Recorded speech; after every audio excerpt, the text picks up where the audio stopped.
안녕하세요. 메리피에스파스 만나면 즐거운 메리성형외과 홍성택 원장입니다. 코성형 상담을 받으러 가시면 이러저러한 이야기를 나누다가 코성형을 위한 어떤 재료를 사용할지 상담을 하게 되실 텐데요.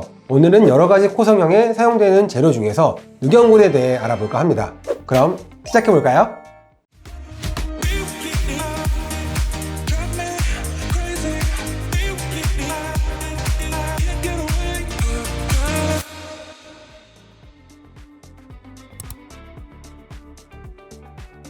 늑연골, 우리말로 풀어서 말씀드리면 갈비뼈에 있는 연골을 말합니다. 사람은 몸에 좌우 12개씩 총 24개의 갈비뼈가 있는데요. 명치 쪽을 살짝 만져보시면 뾰족한 뼈가 하나 만져질 텐데 이를 흉골이라고 하고, 갈비뼈와 흉골이 만나는 부분에 늑연골이 있습니다.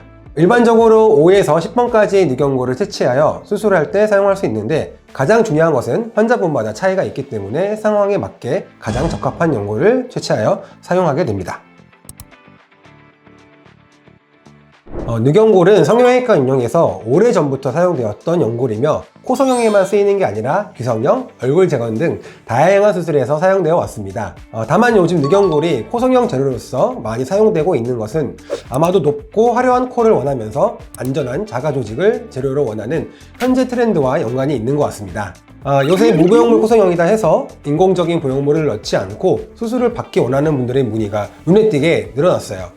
실리콘 같은 인공 보형물에 대해 거부감이 큰 경우, 선천적으로 귀연골이나 비중격 연골이 적어서 부족하신 분들도 있고, 환자분의 취향은 콧대와 코끝을 화려하게 높이는 걸 원하시는데 귀연골이나 비중격 연골로는 원하는 만큼 화려하게 높이기 어려운 경우도 있고, 또 처음에는 연골이 충분했지만 여러 차례 수술을 반복하면서 사용할 만한 연골이 모두 소진된 경우도 있습니다.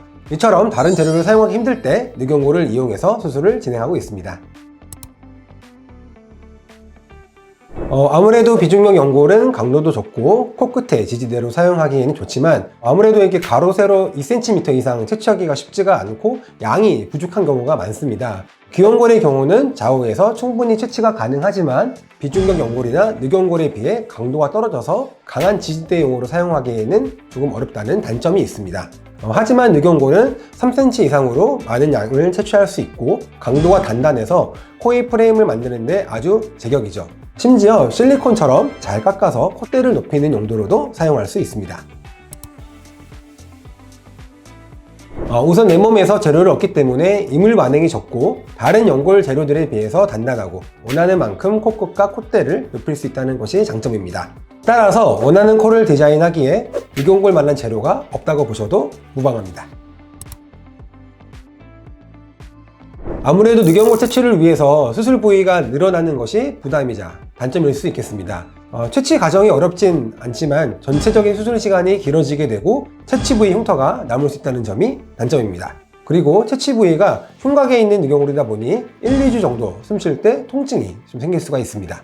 그리고 가장 큰 단점은 아무래도 많은 분들이 걱정하시는 늑연골의 휘어짐, 이를 와핑 현상이라고 부르거든요. 이렇게 휘어지는 현상은 채취 후 코에 삽입하기 위해서 늑연골을 얇게 잘라서 사용을 하게 되는데, 너무 얇게 자르다 보면 휘어짐이 발생하게 됩니다. 그래서 너무 얇게 자르다 보면 와핑 현상이 심해지고, 또 반대로 너무 두껍게 자르면 코 모양이 두껍게 나올 수가 있어요. 그래서 적절하게 잘 다듬어야 되는데 이것이 바로 원장님들마다의 기술인 것 같습니다. 저 같은 경우에는 늑연골을 사선으로 자르는 방법을 이용해서 얇게 다듬더라도 강도도 강하고 와팽이 발생하지 않도록 하고 있습니다. 기증 늑연골은 말 그대로 나의 늑연골이 아닌 기증받은 다른 이의 늑연골을 말합니다. 다른 사람의 늑연골을 특수한 처리를 거쳐서 인체에 사용할 수 있게 만든 연골이에요. 내가 코성형을 해야 하는데 자가 조직은 사용할 수 없는 상태에서 대안이 없는 경우에는 기증 늑연골을 사용해야 되겠죠. 그 밖에도 말연골 등 다른 대체 연골이 개발 중에 있으므로 앞으로 많은 발전이 있으리라 기대됩니다. 타인에게서 기증받은 재료이기 때문에 내 몸에서 채취하는 것보다 부담이 적고 일반적인 보형물을 삽입하는 것처럼 비교적 빠른 시간에 끝낼 수가 있습니다. 더불어 신체 조직을 가공하여 만들어진 재료이기 때문에 인공 보형물보다 면역 반응에 있어서 좀 더 안전합니다. 다만 제품에 따라서 강도가 다를 수가 있고 내 것이 아닌 타인의 조직이기 때문에 재료가 흡수되면서 코 모양의 변형이 올 가능성이 있다는 점이 단점이라고 볼 수 있죠. 앞서도 잠시 설명드렸지만 내 몸에 있던 재료가 아닌 타인의 몸에 있는 연골을 특수 처리한 것이 비증늑연골인데요. 아무리 잘 처리를 했어도 내 것이 아니기 때문에 면역 반응이 생길 수가 있습니다. 이 면역 반응이 심해지면 연골 흡수가 진행되고 염증도 생길 수가 있습니다. 이로 인해 모양 변화나 재수술이 필요한 경우도 있습니다. 오늘은 코성형에 사용되는 재료 중에서 늑연골에 대해 알아보았습니다.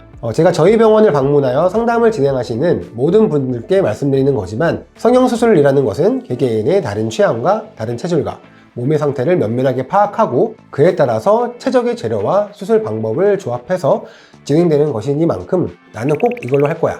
난 이거 아니면 안 돼. 답정너식의 결심보다는 얘기를 잘 들어보고 어떤 거를 추천해 주는지 상담을 잘 받아 보신 뒤에 나에게 가장 잘 맞는 재료와 방법으로 나의 얼굴을 구체화하는 과정이라고 생각해 주시면 좋을 것 같습니다. 코성형도 마찬가지로 어떤 재료를 고집하기보다는 내가 되고 싶은 이미지를 구현하기 위한 최적의 방법을 고민하고 상담 받으시면서 가장 좋고 알맞은 방법으로 수술을 받으실 것을 권해드립니다. 더 궁금한 점이 있으면 댓글 달아주시고요. 오늘 영상이 도움되셨다면 좋아요, 구독, 그리고 알림 설정까지 한 번씩 부탁드리겠습니다. 그럼 오늘 영상은 여기까지 마무리하고 저는 다음에 더 재밌고 유익한 영상으로 찾아뵙겠습니다. 감사합니다. 안녕.